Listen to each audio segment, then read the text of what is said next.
ओम सर्वमंगलमांगल्ये शिवे सर्वार्थ साधिके शरण्ये त्र्यंबके गौरी नारायणि नमोस्तुते।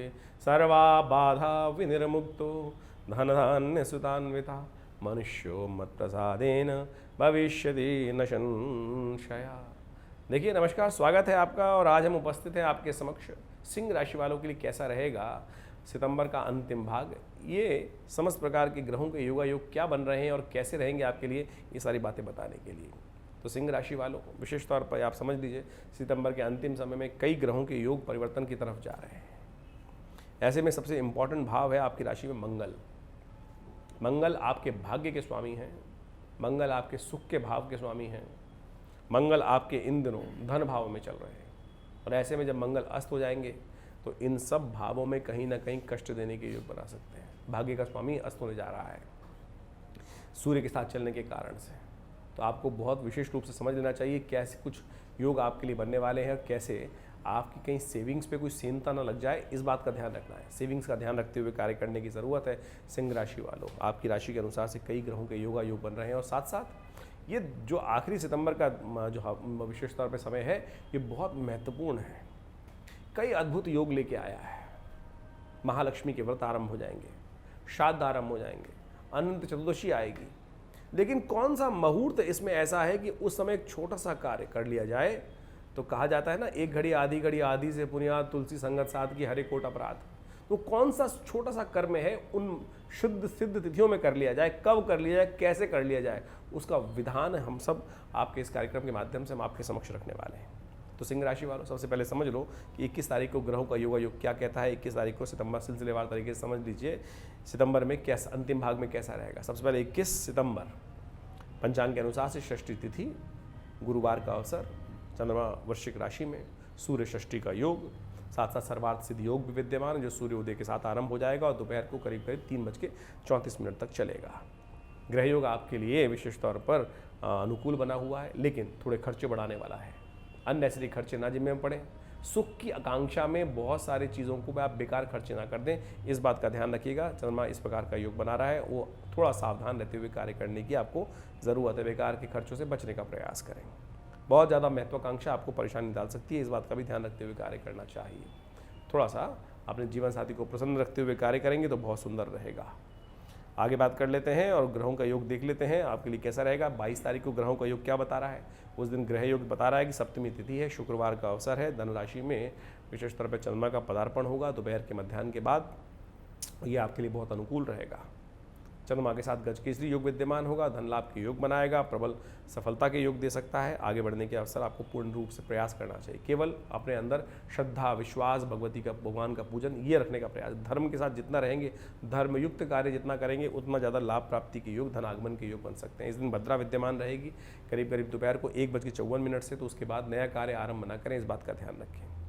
संतान सप्तमी है, अपने संतान की उन्नति के लिए भगवती महादुर्गा के निमित्त उनके मंदिर में जाकर लाल पुष्प ने अर्पित करना, विशेष तौर पर आप समझें हलवे का और विशेष चनों का भोग लगाना, ये बड़ा कल्याणकारी उपाय है, इसको अवश्य करना चाहिए आपको। इस दिन से बड़ी सुंदर तिथि है। इस दिन से महालक्ष्मी के व्रत आरंभ हो रहे हैं और ये महालक्ष्मी के व्रत बड़े चमत्कारी हैं। भृगु जी के द्वारा बनाए गए यदि इन महालक्ष्मी के व्रतों में जो मंत्रों से यज्ञ करते हैं, पूजन करते हैं, 16 मंत्र हैं, वो श्री सूक्त के रूप में विद्यमान है। कहा जाता है कि उनके भगवती महालक्ष्मी की अद्भुत कृपा प्राप्त होती है।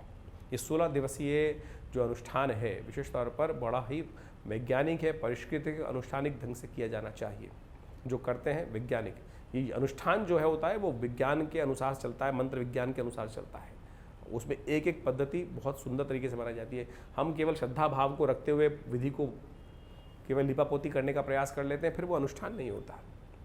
यदि अनुष्ठान को अनुष्ठान के ढंग से किया जाए तो भगवान जो महाराज भृगु के द्वारा बनाए गए 16 मंत्र हैं, यदि उनको सही रूप से इस दौरान उनका उपयोग किया जाए, ये 16 दिवस 16 मंत्रों के अनुष्ठान के लिए हैं। जो हमने करके देखा, जो घी से, कमलगट्टों के बीजों से, गूगल से और विशेष तौर पर बिल्व की संविधाओं का उपयोग करते हुए और बिल्व पेड़ के वृक्ष के नीचे बने हुए हवन कुंड के ऐसे शुभ योग बनाकर जो इसमें अनुष्ठान करते हैं और उनके जीवन में चमत्कारिक परिवर्तन ये मंत्र ला के योग बनाते हैं। तो हमने विशेष तौर पे आश्रम में व्यवस्था करी है कि बिल्व के पेड़ के नीचे अनुष्ठान के लिए स्पेशल वो बनाया गया है स्थान, यज्ञशाला, और भगवती महालक्ष्मी के निमित्त विशेष यज्ञ की व्यवस्था की गई है, विशेष सामग्री की व्यवस्था की गई है, 16 मंत्रों का उच्चारण करने के लिए योग्य ब्राह्मणों की व्यवस्था की गई है और उनके द्वारा ये 16 दिन का अनुष्ठान चलेगा। और आप सब इसमें भी लाभ ले सकते हैं, इसमें भाग ले सकते हैं, अपने निमित्त यज्ञ में भाग लेकर कल्याण का मार्ग प्रशस्त कर सकते हैं। चमत्कारी विधा है भारतीय संस्कृति की, मंत्र विज्ञान अद्भुत रूप से कल्याण का मार्ग प्रशस्त करता है। 23 तारीख को ग्रहों की गणना भी समझ लीजिए। 23 तारीख को अष्टमी की तिथि है और साथ साथ शनिवार का अवसर है और उस दिन राधा अष्टमी है और बहुत सुंदर तरीके से ग्रहों का योग बन रहा है और आपके ग्रह के अनुसार से बहुत स्थिति आपके लिए अनुकूल रहेगी। आपकी बुद्धि में कई प्रकार के अच्छे रास्ते आपको समस्त आ सकते हैं। यदि आप अड़े ना और बुद्धिमानी के साथ काम करें तो बहुत सुंदर तरीके से लाभ ले सकते हैं। केवल आपको प्रपंच में से बचना है और बेकार झगड़ों से बचना है। केवल मैं केवल स्वयं की बात करने के साथ साथ सबको साथ लेके चलने का प्रयास करना है, तो आप सुंदर तरीके से लाभ के योग बना सकते हैं। शनिवार का अवसर है, भगवान शंकर के मंदिर में जाकर तेल के द्वारा उनका अभिषेक करें, शनि भी अनुकूल हो जाएंगे आपके। 24 तारीख की गणना दिखाती है कि नवमी तिथि है, रविवार का अवसर है और साथ साथ मंगल अस्त होने जा रहे हैं। ये मंगल अस्त होने के कारण से आपकी राशि के अनुसार से आपको बहुत सारे उपाय करने की ज़रूरत है। देखिए, विशेष तौर पर रविवार का अवसर पड़ रहा है और ऐसे में मंगल अस्त होने जा रहे हैं। मंगल आपके भाग्य के स्वामी हैं, मंगल आपके सुख के स्वामी हैं, तो ये आपके लिए थोड़ा सा भारी वाला समय है। नित्य प्रति हनुमान चालीसा का एक पाठ अवश्य करें। यदि एक शास्त्र तो ये कहता है, जो शतबार पाठ पढ़ जो ये छूट ही बंद महासुख होई।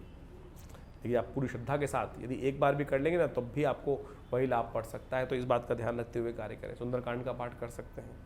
ये मंगल कुछ दिन के लिए अस्त रहेंगे और शनि जब तक सूर्य के साथ चलेंगे, तो ऐसे में आपके भाग्य के अनुसार से बहुत सारी चीज़ों में लुपलुपाहट उत्पन्न हो सकती है। जहाँ जहाँ लाभ मिलने की स्थिति है उसको ठीक करने के लिए आपको अपने पुरुषार्थ को जगाने का प्रयास करना चाहिए। आपके पुरुषार्थ से ही भाग्य जागने का रास्ता बन सकता है। ऐसे में मंगल आपकी सेविंग पर भी परेशानी डालने की योग बना सकता है, तो बहुत बुद्धिमानी के साथ काम करें।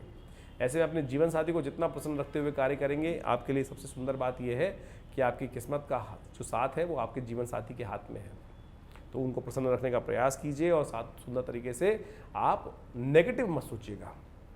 मंगल कमज़ोर होने के कारण से बहुत सारे विचारों में नेगेटिव उत्पन्न हो सकता है, नेगेटिविटी उत्पन्न हो सकती है। पता नहीं होगा कि नहीं होगा, पता नहीं कोई कार्य करेगा नहीं करेगा, हिम्मत थोड़ी कम होगी। हिम्मत जगाइए, हिम्मत ये मर्दा मदद खुदा शास्त्र कहता है ना, तो इस बात की कहावत पुरानी कहावत है, तो इस बात को समझें, तो इस बात का ध्यान रखें। जो हिम्मत जगा के रखते हैं, विश्वास जगा के रखते हैं, परमात्मा स्वयं उनकी सहायता करने के लिए विद्यमान हो जाता है, तो इस बात का ध्यान रखते हुए कार्य करें। यही आपकी इस वक्त इस मंगल के अस्त में आगे बढ़ने की कला है, तो इसको बजा के रखें तो अच्छा रहेगा आपके लिए। सर्वार्थ सिद्ध योग विद्यमान रहेगा इस दिन, दोपहर को करीब 1:14 से रहेगा, तो उसके बाद नया कार्य आरंभ करने के लिए शुभ मुहूर्त रहेगा। वहीं 25 तारीख की यदि हम बात करें तो उस दिन दशमी और एकादशी का योग है। उस दिन एकादशी क्षय हो जाएगी, दशमी उदय तिथि रहेगी, पद्म एकादशी इस बार क्षय हो गई है, तो ऐसे में विशेष तौर पर आपके ग्रह योग दिखा रहे हैं कि आपके लिए विशेष तौर पर स्वास्थ्य का ध्यान रखने की ज़रूरत है। ग्रह स्वास्थ्य के मामले में थोड़े भारी चल रहे हैं और ऐसे में मौसम परिवर्तन की तरफ जा रहा है। स्वास्थ्य का, बुखार का, जुकाम का, नज़ले इत्यादि का इन्फेक्शन का ध्यान रखते हुए आपको कार्य करना चाहिए।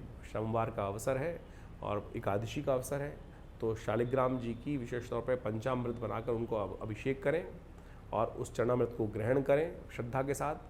देखिएगा, कष्ट दूर होंगे। अकाल मृत्यु हरणम सर्वव्याधि विनाशनम विष्णु पादुकम पीत्वा पुनर्जन्म विद्यते। बड़ा सुंदर है, इसका उपाय करने का प्रयास कीजिए, सुंदर रहेगा। 26 तारीख को ग्रह गणना भी विशेष तौर पर दिखा रही है। द्वादशी तिथि मंगलवार का अवसर, कुंभ राशि में ग्रहों का परिवर्तन होने के योग बनेंगे। साथ साथ आपकी राशि विशेष तौर पर सिंह राशि में क्या कुछ होगा, चंद्रमा आपके सम्मुख आ जाएंगे रात्रि में। वामन जयंती का अवसर है। ऐसे में ग्रह गणना विशेष तौर पर दिखा रही है कि दिन का समय थोड़ा भारी रहेगा, शाम को राहत का योग बनता दिखाई दे रहा है। ऐसे में ब्राह्मणों का पूजन करना, ब्राह्मणों के निमित्त कुछ दान पुण्य करना, वस्त्रों का दान करना, वामन जयंती इसलिए बता रहे हैं, बड़ा शुभ रहेगा आपके लिए। 27 तारीख को त्रयोदशी का योग बन रहा है, बुधवार का अवसर, बुध प्रदोष का शुभ योग बन जाएगा और रवि योग सुबह से विद्यमान है। नया कार्य आरंभ करने के लिए सुबह 7:10 से लेकर शाम के करीब 6:58 तक का मुहूर्त रहेगा, तो इस समय में कोई नया कार्य आरंभ करना आपके लिए शुभ योग बन रहा है। केवल विशेष तौर पर बात नहीं, राहु काल को त्याग दें, जो दिन के मध्याह्न काल में आएगा, मध्य में आएगा, उसको त्याग दें, बस बाकी सब शुभ रहेगा आपके लिए।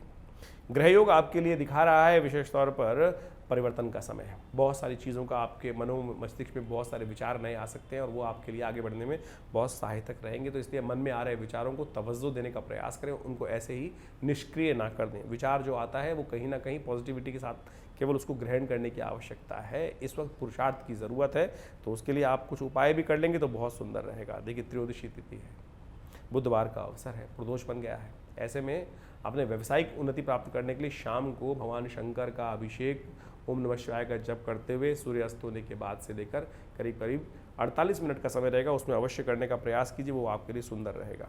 28 तारीख को चतुर्दशी का योग है और साथ साथ उस दिन ग्रह का योग विशेष तौर पर जो दिखा रहा है अनंत चतुर्दशी का योग बन रहा है, साथ साथ सत्यव्रत भी उस दिन किया जाएगा। ग्रहों का योगायोग आपके लिए परिवर्तन की स्थिति उत्पन्न करेगा। यह आपके लिए बहुत विशेष तौर पे समझें, दिन आपके लिए अच्छा जाता दिखाई दे रहा है, लेकिन शाम को कहीं ना कहीं से कोई नाउम्मीदी आपको प्राप्त हो सकती है। तो ऐसे में उपाय करना परमावश्यक है। सत्यनारायण का व्रत करना, चंद्रमा को भगवान का दर्शन करना, यह आपके लिए बहुत अनुकूल रहेगा। इस बात का ध्यान रखते हुए कार्य करें। चंद्रमा आने वाले 2 दिन के लिए थोड़ा निस्तेज हो जाएगा, आपके लिए किसी बंधन में फंसा सकता है, इस बात का ध्यान रखें। लेकिन यदि आप सत्यनारायण व्रत का पूजन करते हुए अपनी संकल्प का इस वक्त ध्यान करें तो भगवान आपके समस्त कष्टों को दूर करने का योग बना सकते हैं। 29 तारीख को पूर्णिमा का अवसर पड़ रहा है और पूर्णिमा से श्राद्ध भी आरंभ हो जाएंगे।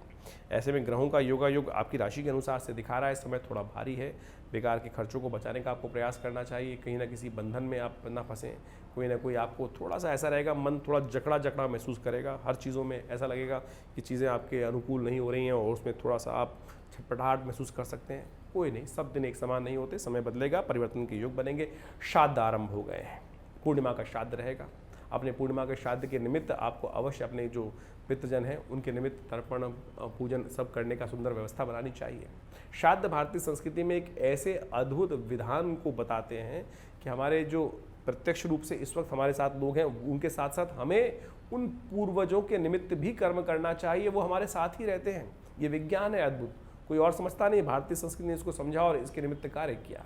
कई बार क्या होता है कि हम कार्य कर रहे होते हैं, सब कुछ बढ़िया चल रहा है, लेकिन फिर भी कहीं ना कहीं कुछ दिक्कत चल रही है। हमारे सपनों में हमारे पितृ बार बार आ रहे हैं, वो दिखा रहे हैं कि कुछ अपेक्षा है उनकी।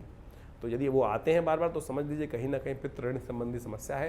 तो उनके निमित्त तर्पण इन श्राद्धों में अवश्य करना चाहिए। इनके निमित्त भागवत का सप्ताह रखा जाना चाहिए। इन श्राद्धों के अवसर पर भागवत का पाठ किया जाना चाहिए। इनके निमित्त ब्राह्मणों को भोजन किया जाना चाहिए। गरीब व परित्यक्त लोगों के निमित्त उनकी सेवा की जानी चाहिए।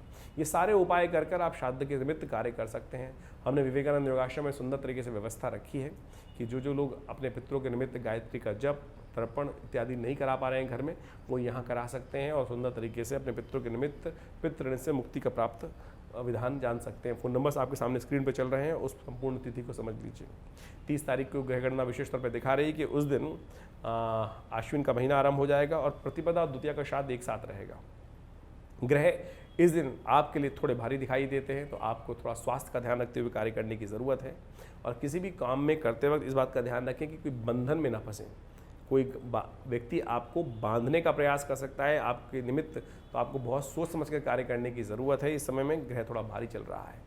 प्रतिपदा और द्वितीया दोनों का श्राद्ध एक ही दिन रहेगा, क्योंकि प्रतिपदा इस दिन जो है वो मध्याह्न से पहले समाप्त हो रही है और अगले दिन द्वितीया जो है वो प्रातः काल में समाप्त हो जाएगी। तो मध्याह्न समय में दोनों तिथियां रहेंगी, तो इसलिए जो प्रतिपदा के निमित्त गए हैं उनका भी श्राद्ध उसी दिन किया जाएगा। द्वितीया के दिन जो गए हैं उनका भी श्राद्ध विशेष तौर पर 30 तारीख को ही किया जाएगा। हमने विवेकानंद योगाश्रम में इन दिनों विशेष तौर पे कई कार्यक्रम रखे हैं, आप उसमें भाग ले सकते हैं। एक तो महालक्ष्मी यज्ञ चल रहा है जो 22 तारीख से आरंभ होगा और उसमें भी विशेष तौर पर पूरे विधान के अनुसार से विद्वान ब्राह्मणों के द्वारा नित्यपति दुर्गा जी के विशेष तौर पर महालक्ष्मी के सिद्ध मंत्रों का उपयोग किया जाएगा। और इन 16 दिनों में चमत्कारिक तौर पर उन मंत्रों का जप करके यज्ञ करके आप लाभ ले सकते हैं। उसके लिए भी इस अनुष्ठान में भाग लेने के लिए व्यवस्थाएं जान सकते हैं। नंबर्स आपके सामने स्क्रीन पर चल रहे हैं। साथ साथ श्राद्धों के निमित्त भी हम व्यवस्था बता देते हैं। जो लोग श्राद्धों में अपने पितरों के निमित्त श्राद्ध, गायत्री यज्ञ और विशेष तौर पर उनकी तृप्ति के निमित्त तर्पण इत्यादि का कार्य करवाना चाहते हैं, उसके लिए फ़ोन नंबर स्क्रीन पर है, आप व्यवस्थाएं जान सकते हैं। धन्यवाद, नमस्कार।